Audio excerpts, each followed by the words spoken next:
Alright everybody, welcome back again to my YouTube channel. My name is Kevin Saili. Pada YouTube channel ini teman-teman akan menemukan informasi menarik seputar cryptocurrency. So if you do like cryptocurrency, make sure kalian subscribe channel ini teman-teman. Welcome back again di segmen study time. Kali ini kita akan ngebahas satu topik yang menurut saya cukup menarik, yaitu stagflation.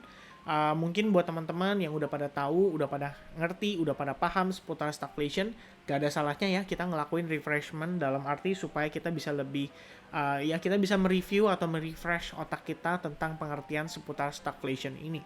Dan sebelum saya lanjut lebih jauh, sebetulnya ini berkaitan juga atau berhubungan juga dengan konten yang nextnya akan saya share ke teman-teman, karena kita akan ngebahas sebuah kondisi fundamental yang menurut saya itu teman-teman wajib tahu. Apalagi kita berbicara teman-teman di sini sedang melakukan transaksi atau trading di financial market.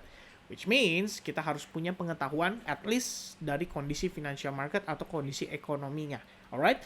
Nah, seputar stagflation sendiri, pada dasarnya stagflation ini diambil dari dua kata. Stagnation dan inflation itu diambil dari kata inflation. Which means sebenarnya ini ada hubungannya dengan inflasi. Dan seperti yang kita tahu, sebetulnya inflasi itu disebabkan oleh apa sih faktor-faktornya? Nah, salah satunya ini kita berbicara yang menyebabkan terjadinya stagflation, yaitu pada saat supply shock terjadi, ya. Which means supply di sini itu bisa dikatakan sebaliknya, ya, bukan naik, tapi kita berbicara turun.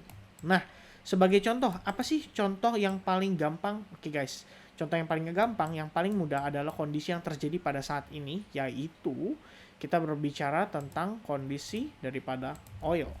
Ya. Jadi kita ambil contoh yang paling sederhana aja, oil. Kenapa sih kita ngomongin oil atau gas ya?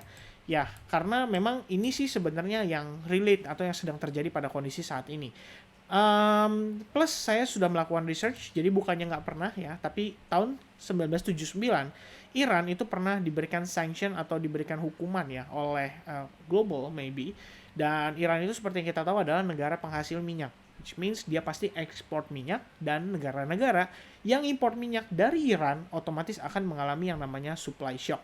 Jadi kalau kalian lihat pada tahun 1979 sekitar April 1980, stagflation itu terjadi di Amerika Serikat, di mana itu bisa dikatakan ya berhubungan dengan kondisi World War II atau kondisi Perang Dunia Kedua. Dan kondisi yang salah satunya menyebabkan hal itu terjadi adalah harga minyak yang naik menjadi 2 kali lipat.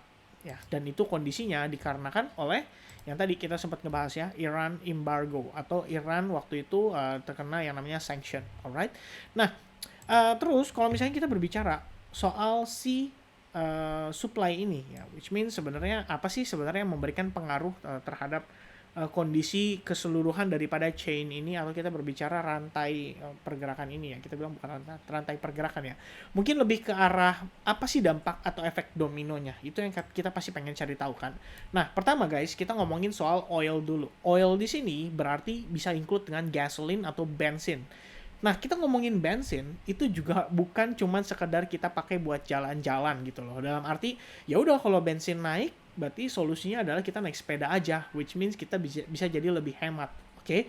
Nah, kita bukan berbicara soal hal itu, tapi kita berbicara soal secara keseluruhan.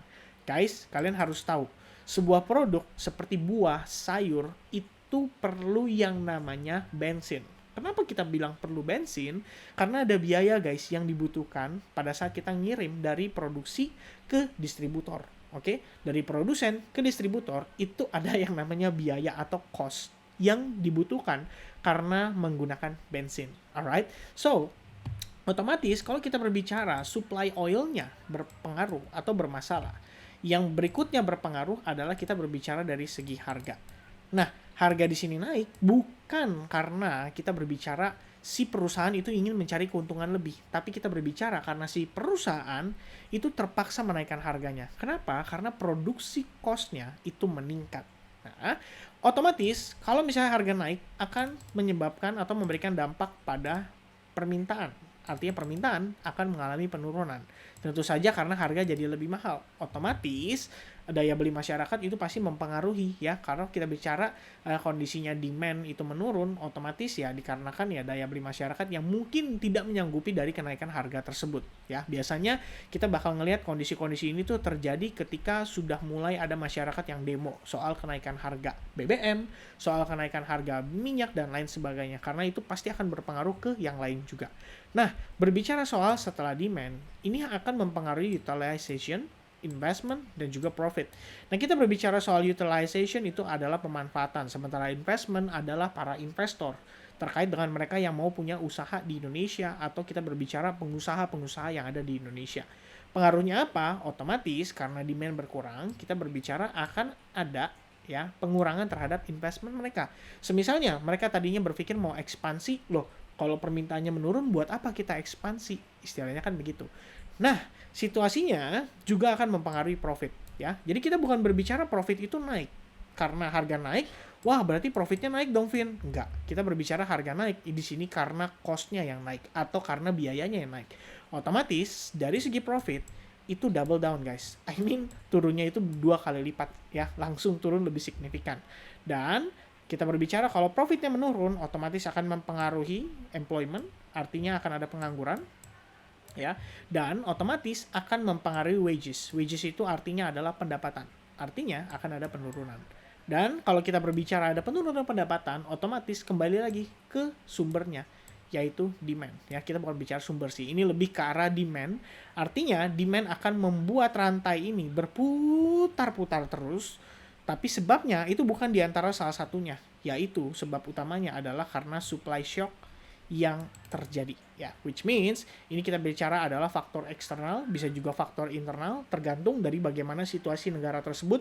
Apakah negara tersebut adalah net importer, apakah negara tersebut adalah negara eksportir, atau mungkin negara tersebut adalah negara yang bisa memproduksi minyak atau memproduksi bahan baku yang dibutuhkan. Alright, nah itu tadi sekilas tentang seputaran stagflation. Saya sudah jelaskan bagaimana impact-nya, bagaimana dampaknya terhadap kondisi perekonomian daripada ya secara global ataupun secara nasional ya kita berbicara.